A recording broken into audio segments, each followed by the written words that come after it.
As bad as things have been, it has been a slight relief not hearing much from Elon Musk ever since he acrimoniously left his job in the Trump administration a few weeks back. And for Tesla fans and investors, this was great timing because Elon's full attention was desperately needed back at his car company, which was about to do something very ambitious at a time when Tesla really needs a win. They were going to do what has never been done before: driverless taxis.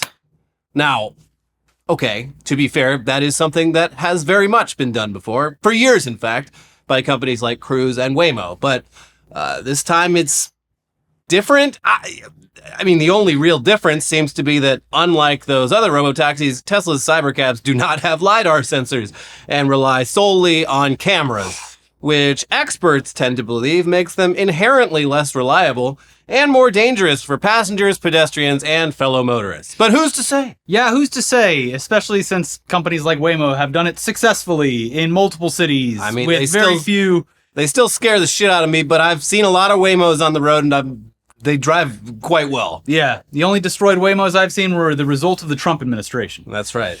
But this week was Tesla's turn to prove the haters wrong with their official launch of the Tesla Cybercabs in the city of Austin, Texas. And, well, looks like the haters might have been correct that these robotaxis are not ready for prime time and are, in fact, a danger to everyone in or around them. Yeah. And to be clear, this wasn't even a full launch by any definition. There's only around 20 of these things on the road in Austin, and the only people allowed to hail them are specific Tesla investors and influencers that have been granted access. But at this point, one thing about these people is very clear. They love to post their L's. They can't help themselves. Hey, content is content. Yeah. We'd know so much less about Tesla's shitty cars if these people didn't document and post all of the problems that they encounter while insisting that it is still the best car that they've ever owned. And I guess that's true of the Cybercab launch as well. So despite only around 20 robotaxis operating for less than a week, the amount of documented incidents has been, to borrow a term, concerning. Here's The Verge. Tesla's robotaxi rollout has been rockier than the fanboys and influencers who got early access to the company's driverless vehicles would like you to believe. And thanks to these diligent Redditors, we now have a list of all the mistakes the company's unsupervised vehicles have made in the first couple of days. And they are definitely not unsupervised. Yes, they're... I think most of them, if not all of them, have a Tesla employee in the front passenger seat. Yeah, ready to take over at any time. And supposedly, back at HQ, they got guys in simulators who are ready to fully manually take over. Yeah, sounds like you've really dotted all the I's here and it's are a beta. Fully ready for these to be on the road around other people. It's a beta. People who didn't opt into this, who are just pedestrians or other drivers. It's a beta. Some are relatively minor, like failing to recognize a reversing UPS truck while trying to pull into a parking space or driving over a curb. Others are more worrisome, like briefly driving on the wrong side of the road or dropping passengers off in the middle of a busy intersection. Several incidents involve phantom braking, in which the vehicle stops suddenly for seemingly no reason, and this is apparently due to the sun. Because they're cameras and, middle of the day, ideal conditions, middle of the day, clear skies, sun directly above. These things work pretty well, but if the sun is near the horizon, that's where issues come in. Because, point a camera at the sun. Can't fucking see shit. That's why they use LiDAR on Waymos. Years that others in the tech and automobile industry have criticized Musk for his use of camera only because they are faulty in a lot of scenarios. And just the phantom braking thing alone is a known issue in consumer Teslas. So, yeah, it's going to happen. And it makes for, I'm sure, a white knuckle ride when you hear the what is now pretty common Tesla alert that something wrong has happened, like the yeah. and then just never know. After one phantom braking incident inside, especially a robotaxi, I would assume that you would want to leave I would rather walk. Just let me out now. Because the rest of the time you're probably like shitting your pants of when it's going to happen again, or if you're going to fucking die in this thing. That's the whole appeal of riding in like a cab or whatever, is not having to think about the road and at all. Yeah, that would be the point. And with this, you don't get that. You have to stay alert and scared for your life. An active observer. Tesla's camera-only perception system has long had problems with phantom braking, appearing to misinterpret shadows, road markings, or other environmental factors, which triggers the vehicle's automatic emergency braking. The Reddit list includes 3 incidents of phantom braking. They then link to a list of incidents caught on video that was posted to the self-driving cars subreddit after just the first 3 days. Robotaxi drives into oncoming lane. Rider presses pull over. Robotaxi stops in the middle of an intersection. Rider gets out while Robotaxi blocks intersection for a few moments. Rider presses pull over and the car just stopped in the middle of the road. Safety monitor has to call rider support to get car moving again. Robotaxi doesn't detect UPS driver's reverse lights or the car reversing towards it and continues to attempt to park, then safety monitor manually stops it. Robotaxi cuts off a car, then randomly brakes, potentially because of an upcoming tree shadow. Robotaxi going 26 and a 15. Robotaxi unexpectedly brakes, possibly due to nearby police. Robotaxi unexpectedly slams on brakes, causing rider to drop phone. Robotaxi comes to a complete stop after approaching an object, then runs it over. Rider says it's a shopping bag. Robotaxi runs over curb in parking lot. Safety driver moved to driver's seat to intervene. Wow, sounds like a nice, casual, carefree ride in the back of an automated vehicle. The future is here. And this is the first time anyone's done anything like this. We have nothing else to compare it to. These are early days, folks. Yeah, literally nothing else. Honestly, I'd rather be in the backseat of Cuomo's car because he somehow drives less dangerously than this. You'll get to your destination That's right. a lot quicker in Cuomo's beast. So yeah, this is pretty alarming stuff, and it would seem to indicate that Tesla has a lot of issues to figure out before any full-scale launch, and probably shouldn't even be conducting a beta test on public roads right now. And that, of course, they're never going to do that on their own. So we require intervention from a government agency like the National Highway Traffic Safety Board. And it sounds like they are definitely aware of these incidents and paying close attention and ready to step in.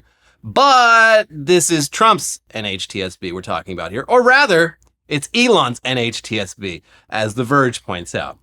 Under Donald Trump's administration, the federal government's ability to effectively regulate autonomous vehicle operators has been drastically diminished. The Department of Government Efficiency, led by Elon Musk himself, has laid off tens of thousands of federal workers, including dozens of safety regulators at NHTSA, the very agency charged with overseeing the safe rollout of Robotaxis. Oh, good. Consumer protections have been further kneecapped over the years thanks to the right-leaning courts, including the Supreme Court's decision to overturn the Chevron deference.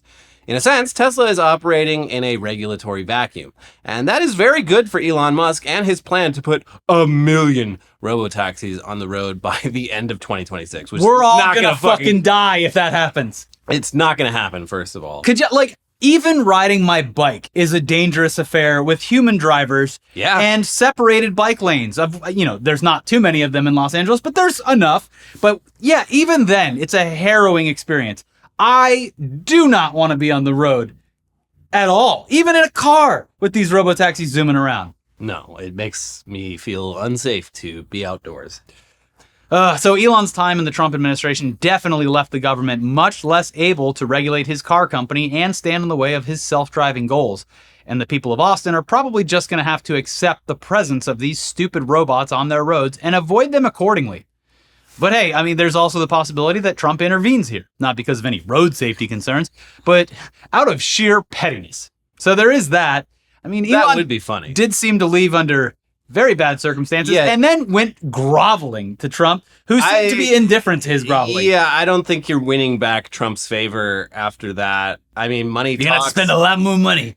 Yeah, he could buy his way back into the sphere of influence, but it seems like Trump, more than anything, got the ick from Elon there. And you never shake the ick. And the ick is terminal. It doesn't go away. Once you've seen it, you're icked for good.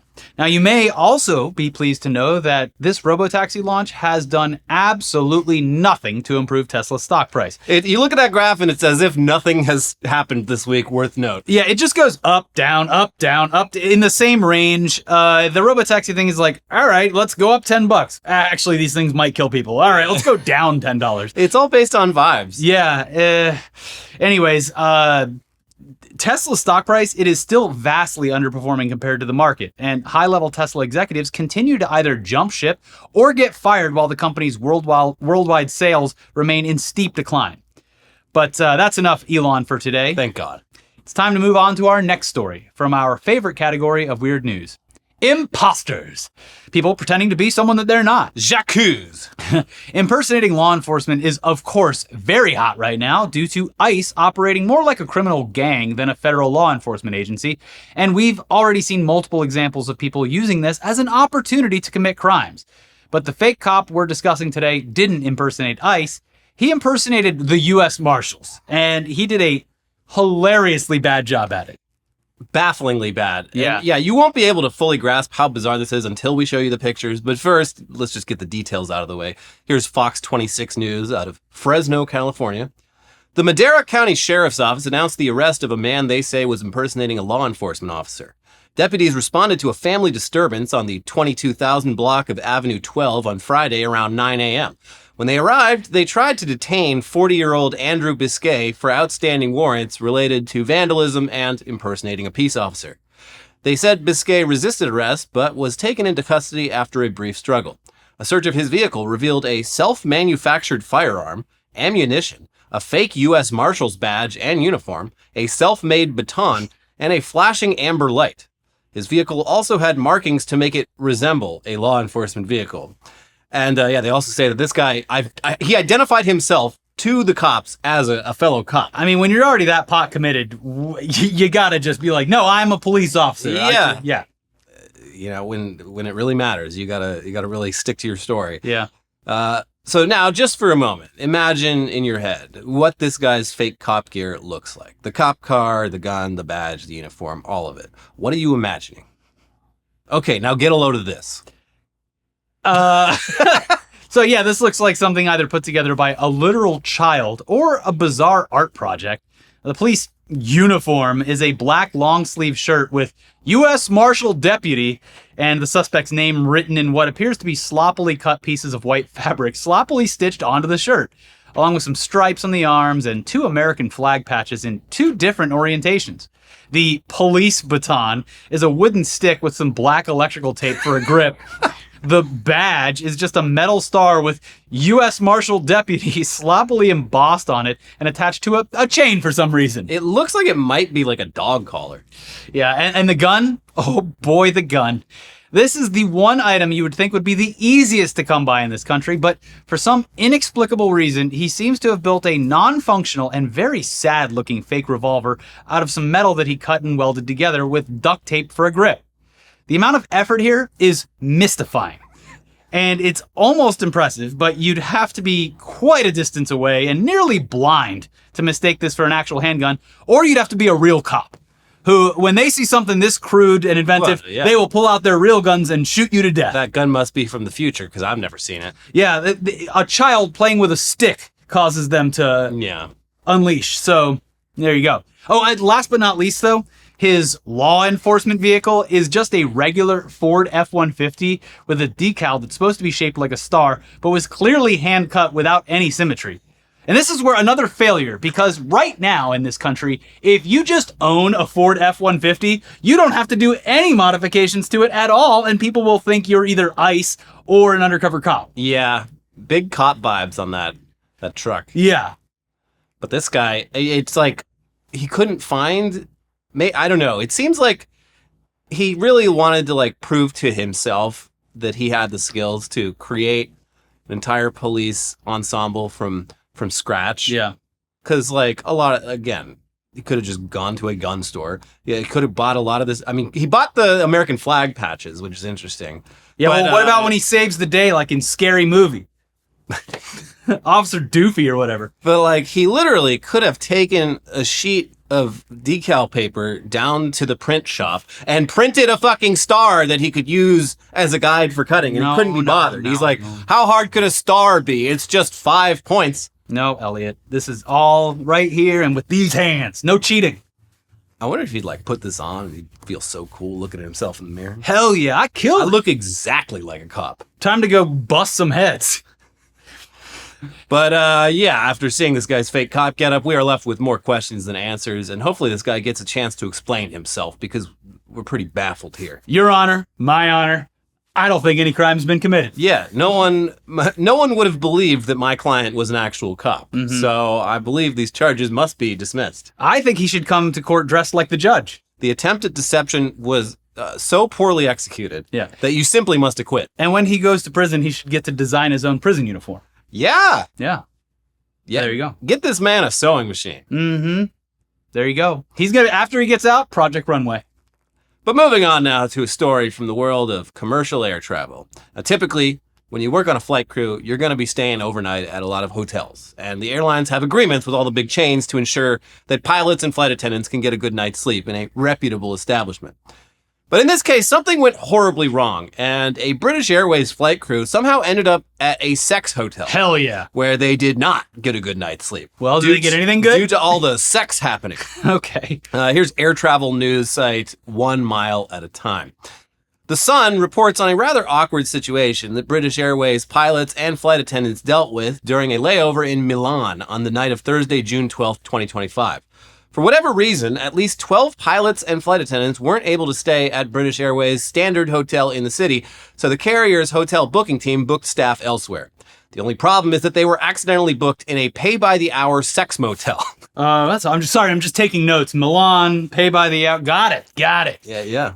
Flight attendants and pilots who are, notoriously lonely sometimes, as we've seen. Some of them have been banned from every dating app. That's right. So. Continues. Crew were booked into a pay-by-the-hour sex hotel last Thursday. They were confronted with bondage sets, mirrored ceilings, human dog cages, and leather harnesses. It was obvious that this wasn't the place the crew was supposed to stay. It was a comical mistake by the hotel booking team, but had serious implications. Some of the team who stayed in the sex dungeon didn't get any sleep, so they couldn't operate on BA services the following day.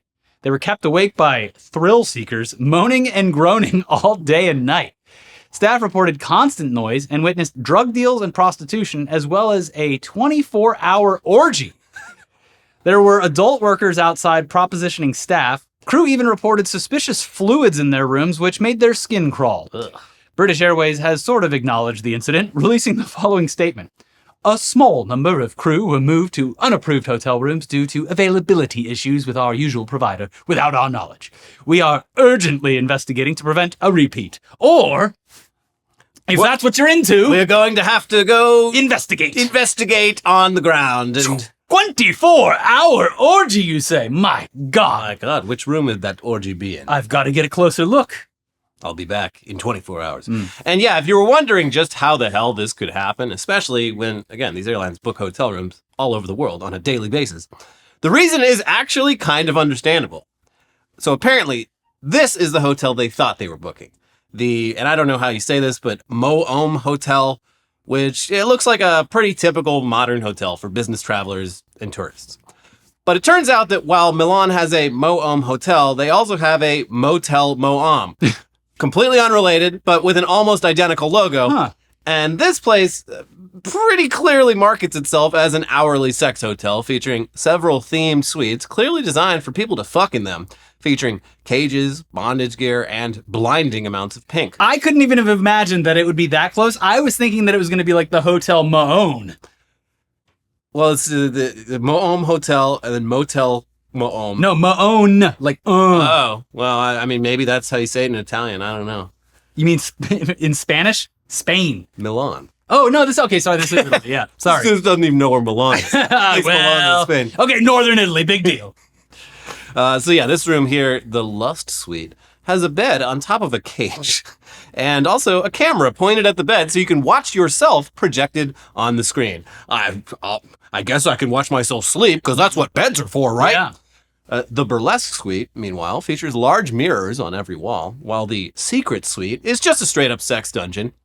And now, to be fair, it looks like most of the other rooms are a lot more normal. And I'm assuming that's where the flight crew stayed, but it's still a hotel you would really only ever stay at for one reason, or I guess two reasons. The first one, sex. Yeah. Or the second reason, the company you work for thought they were booking a different hotel. What a surprise. What a wonderful surprise. This place has it's got some real Madonna Inn vibes, Oh. which I finally got to stay at a few months back for a wedding. It's a hotel in San Luis Obispo, California, and the guy who built it in like the 1950s was a very ambitious man, and he decided, I'm going to make every one of the like 100+ rooms of this hotel have a different theme. There's a hotel, and they're all just blindingly gaudy. There's a hotel out near Joshua Tree that from the outside looks like any roadside motel or hotel. And if you go to I was looking for one, I ended up camping, but I was looking for one on like, Hotel Tonight or whatever at one point a year ago. And you get to select the room, and every room is like themed. There's a cave room. Yeah. There's a pirate room. There's a princess room. But like from the outside, you would have no idea. So if you just stopped and were like, weary-eyed and like, all right, this is where I'm at. Can I get one of the rooms, please? Yeah. You would go in and be shocked at what's inside. I think it's kind of cool. I like it. Like, it's everything. If you know what you're getting into. Yeah, everything's so samey now, and it's True. cool to be surprised sometimes. Like the Madonna Inn also has like at least half the rooms are like rock themed. Yeah. And I was like wondering why that Welcome was. to the grotto. And so it turns out the guy who started the hotel was also, he had the contract to like clear the way for the 101 when they were building it. Free rocks. And that involved blowing up a lot of like rocks to level the road. And so he would just take those rocks over to the hotel and install it in the walls and shit. Perfect. Yeah. Pretty smart. That's right. But speaking of people showing up somewhere and getting something quite different than what they were expecting, it's time to talk about last weekend's Hetero Awesome Festival in Boise, Idaho, which was marketed as a Christian conservative alternative to Pride Month festivities and only managed to attract a few dozen attendees, a decent portion of which were trolls. But first, here's some background. We've talked about it before, but like it's like such a failure because it's like a direct competitor with Pride, and everyone's just like, okay. Well, like, from what I understand, like, Boise, I don't think even does Pride in June anymore. Like, they do it in September for some reason. I think, like, the weather. Yeah, so this maybe. guy's literally competing with nothing. Here's NBC News back in April. The owner of an Idaho bar and restaurant plans to host a 2-day Hetero Awesome Fest outside the state capitol in Boise in June to coincide with LGBTQ Pride Month. Mark Fitzpatrick, the owner of the Old State Saloon in Eagle, a suburb of Boise, said the event was inspired by the restaurant's inaugural Heterosexual Awesomeness Month, held last June in response to Pride celebrations. That's what I think we probably talked about. He tried to go even bigger with it this year. Yeah. Hetero Awesome Fest will be held June 20th and 21st in Cecil D. Andrus Park, directly across the street from the Capitol, and will feature live music, speakers who are on the front lines defending traditional family values, and local food and drink vendors, according to a social media video promoting the event. And yeah, as you would expect, the motivations here have less to do with celebrating heterosexuality and much more to do with just bigotry towards the LGBT community. Fitzpatrick has said on social media that Pride Month exists so LGBTQ can march down the street doing disgusting and criminal activities while demanding to be celebrated, and that the community encourages children to cut off their sex organs. I'm always going to side with what God says, Fitzpatrick told NBC affiliate KTVB of Boise last year. If the Bible says that it's a sin to act out in homosexuality, then I'm going to agree with what the Bible says. That doesn't mean I don't love homosexuals, and that doesn't mean I don't love people. But just because you love somebody doesn't mean you're going to jump behind them and support them in every single decision they make in life. It's not a requirement. So, yeah, the guy is just a bigot, and you might assume in a state like Idaho there'd be enough like-minded bigots around to make this event a success. But you would thankfully be wrong, and instead we got headlines like, dozens attend Hetero Awesome Fest in Idaho. Dozens! There are dozens of us. And among those dozens were at least a few local trolls, including a musician who tricked organizers into letting him sing a pro-trans song on stage while they took 3 whole minutes to even realize what was happening. Here's some of that. Well, Mr. Daniel here is going to bless you guys with some incredible music. So you guys enjoy each other. Have a great time. We're here for a great cause. And yeah, let's rock and roll. Daniel Hamrick? Hamrick, right on. Give it up. Let's do this. This first song is called Boy. They put him in dresses to keep him in line. They say it's a phase and it's all in his mind. They put him in ballet, he wants to play ball. What matters to him doesn't matter at all. The boy that everyone thought was a girl. They grew out his hair, but he wanted it short. Put him in a skirt, now he's all out of sorts. It's not just a step, it's down to his heart. They're breaking his will and he's breaking apart. Right now, let's grow it. Let's The grow the boy light. that everyone thought was a girl. The boy that everyone thought was a girl. We love you! Right now. Okay, I apologize. I'm gonna get my wife. Awesome. That's awesome. And here's NBC News with more info. An LGBTQ musician managed to get a spot on the stage at the Hetero Awesome Fest in Boise, Idaho last weekend, where he put on what he called his battle jacket, which has an upside-down American flag on one arm and a rainbow pride heart on the other, and his tan beret from serving 4 years as an Army Ranger, and then played a song in protest about a transgender boy. His performance, which was live-streamed both by the festival and by a local journalist, went viral across social media this week. Daniel Hamrick, a Boise-based musician who performs at Renaissance festivals and with his band Buzzbomb 711, said his goal was to reach children and young adults in religious or conservative families who have to hide who they are for their own safety.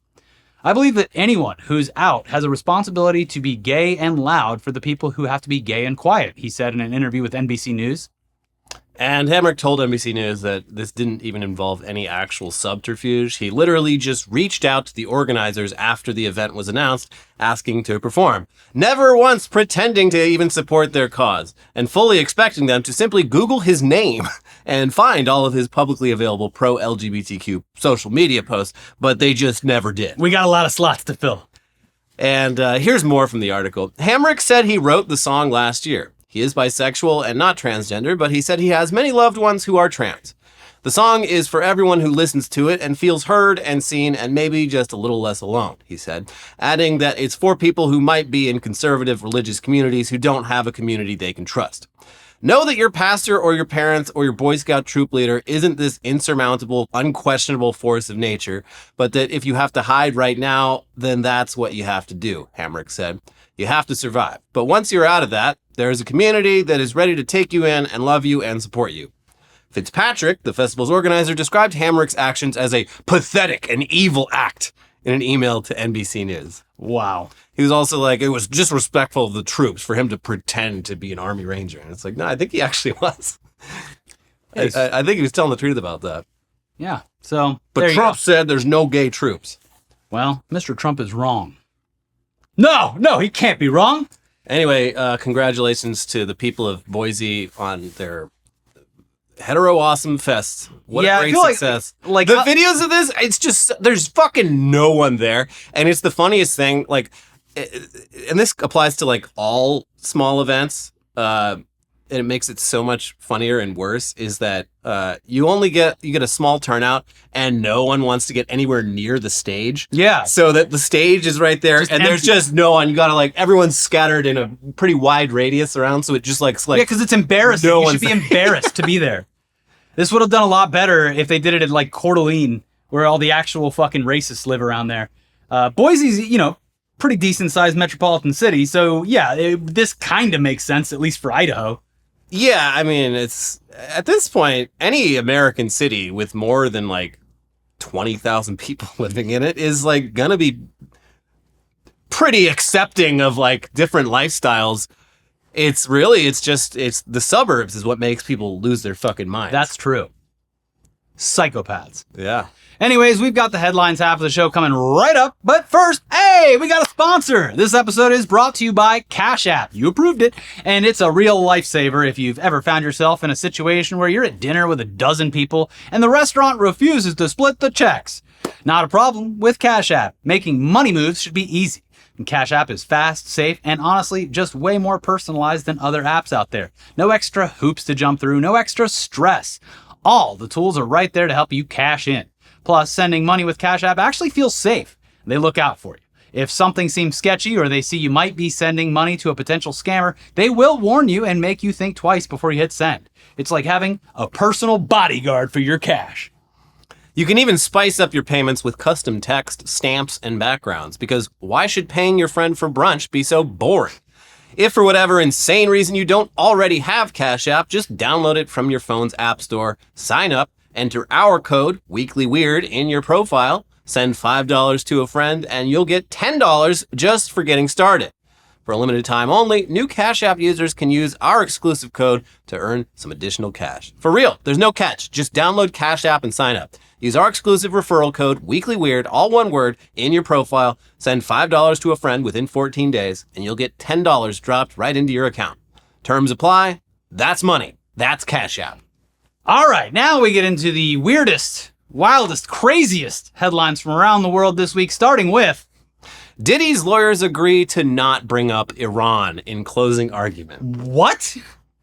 They clearly they don't give a fuck because he is fully confident he is going to be pardoned by Trump, and Yeah. I think he could be right. Safe to assume that. What did But- the We Love Diddy protesters that were paid to stand out in front of the courtroom, did they like switch their shirts to like we support President Trump's strikes on Iran, and they did it too quick so they had to explain themselves? No, basically Diddy. It was his. They wanted to in the closing arguments be like, shouldn't the government be focused on more important things than prosecuting this humble, innocent entrepreneur, Sean Combs? Shouldn't they be focusing on war with Iran instead? This seems like, which is like very silly. It's like, you know, the government can do more than one thing at once. And also you have like just a mountain of extremely credible, fucked up allegations against you. It's just a very funny argument. Like, ladies and gentlemen of the jury, wouldn't you rather the government was bombing Iran than prosecuting this man?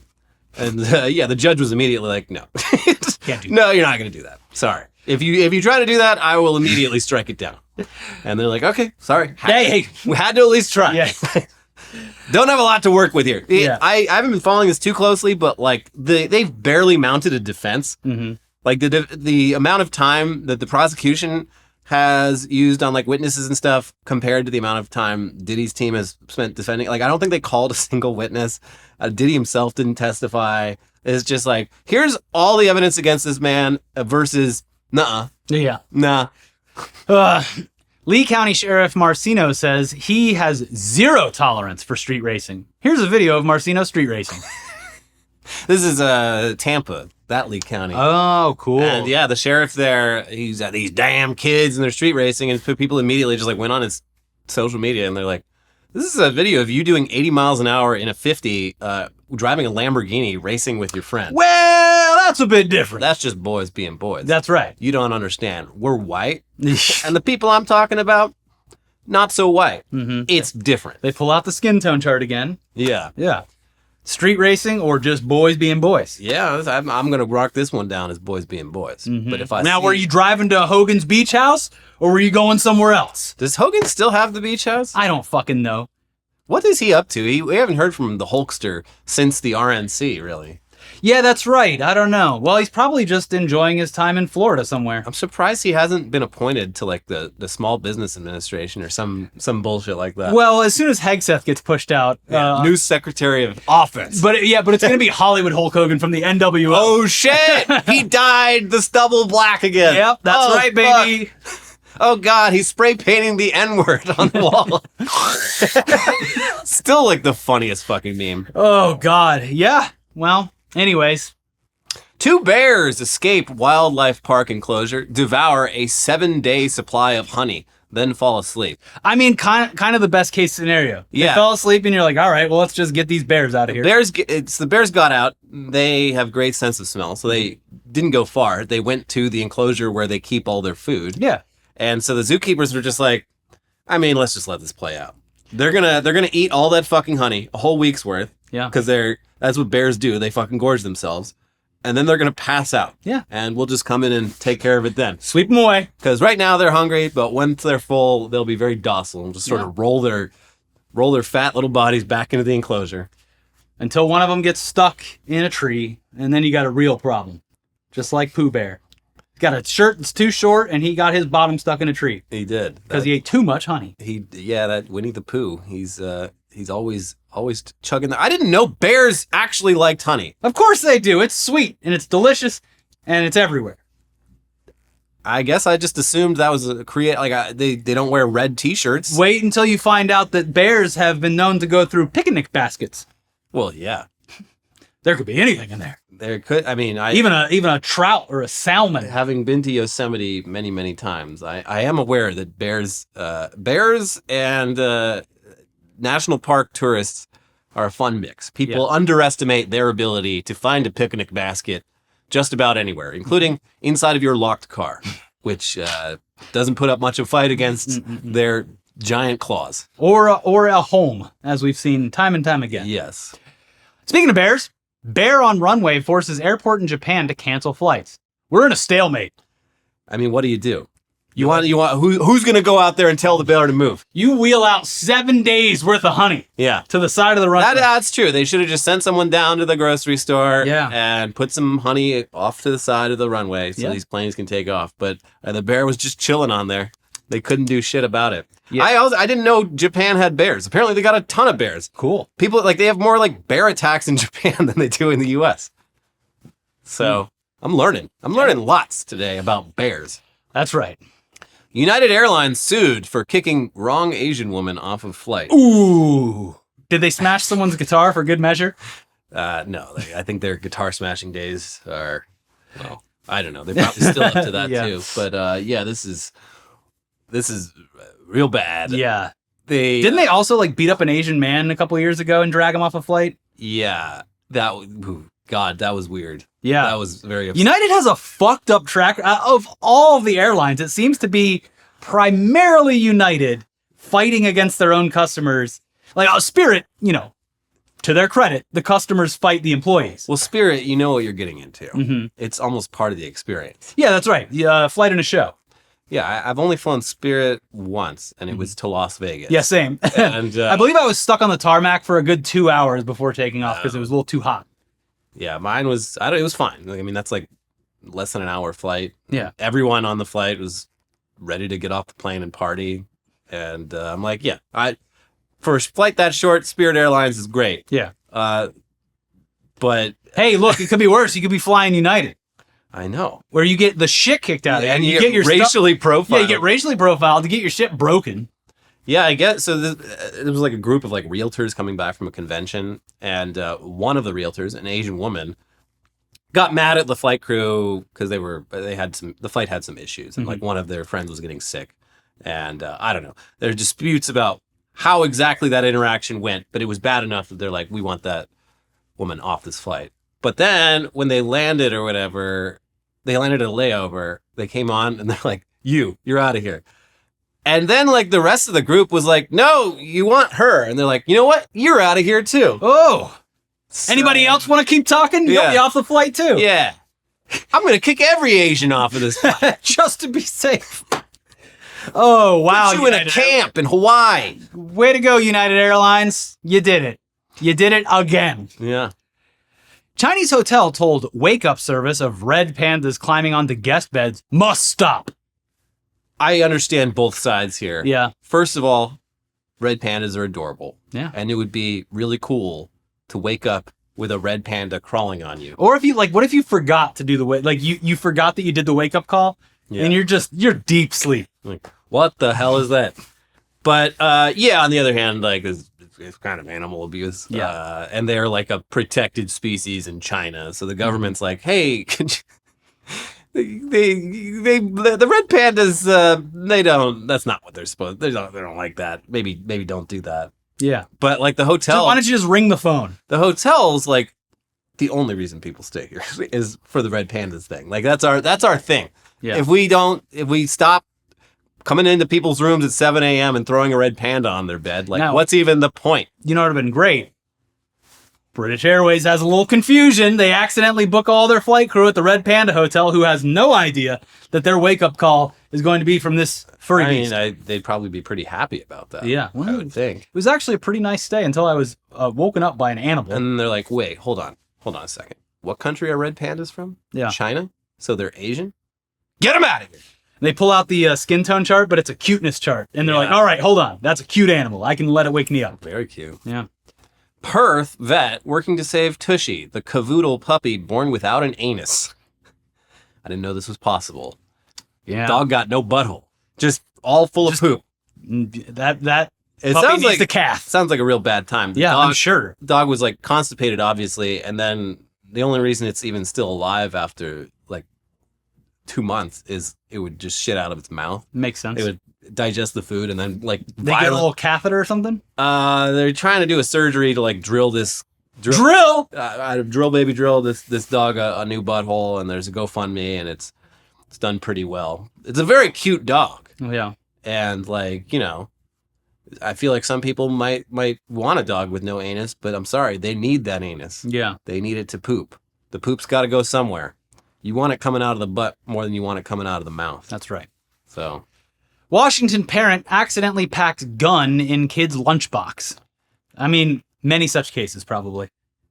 I just love how irresponsible, Yeah. and casual people like. You constantly hear stories about people like I put it in a lockbox. Including- That lockbox was technically a lunchbox, but like people, including cops, just like leaving their service weapon in like a bathroom stall. oops. Like they just take for granted that this is a weapon that can easily kill someone. So, but I still don't understand how you put it in a kid's lunchbox. Well, because it locks, and you're like, oh, where did I put that thing?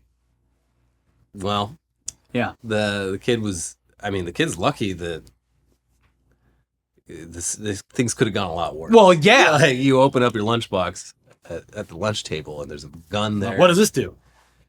Well, yeah, Awful. A lot of things could have gone wrong. And final headline: hurdler wins 400-meter race despite his dick and balls falling out several times. Did it bang on the hurdle? I guess not, because that would have probably DQ'd him. No, but like, I guess it seems like he might not have been definitely not wearing briefs. Yeah. Well, yeah. But They usually have a liner. every time going over that hurdle, it would just, the full package would flop out and he'd have to like adjust himself. And because there's so many hurdles, it was like every hurdle, and then he won. There's Still. like one or two people that I have run with in the past that have like the 3-inch inseam where it's just like, It's a little risky. yeah, it's like, you know, good for you, but I certainly wouldn't. With my massive dick and balls, I would never be able to squeeze it all into that. Yeah, I mean, if you're going to do that, you need to have the proper undergarments. That's right. To contain everything, because there's not much room for forgiveness. Like, No. But yeah, you can't wear briefs. That would just get your body temperature up too high. Too restricted. Is that true? Well, I have like a liner in mine. It's like a dual thing going on because it has a phone pocket too, and I usually have the phone on me to listen to the music and all that. So my family jewels are very snug, very secure.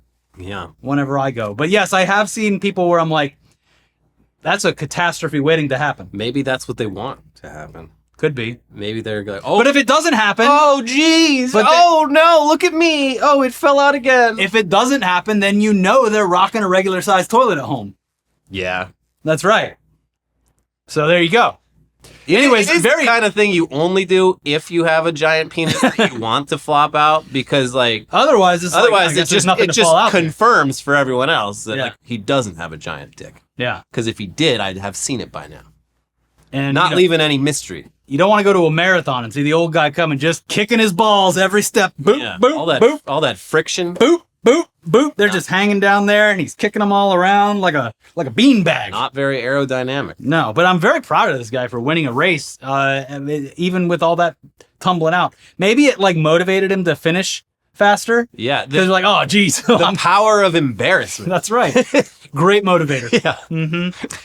Anyways, if you haven't seen our other video, don't come to the United States because you might get turned away for having Not a good time. silly meme on your phone. Maybe go visit Canada. I hear it's lovely. Yeah. And we're not trading with them either. Well, Fuck oh it. well. Who cares? Anyways, we have videos for you to watch, but they'll pop up in a second. First, you have to click the like button. You have to do it. Come on. It's required. Also, leave a comment. Talk about whatever you want down there. Make sure you're subscribed, but damn it, hit that like button. Now the videos are popping up, and we will see you soon. Bye-bye. Bye.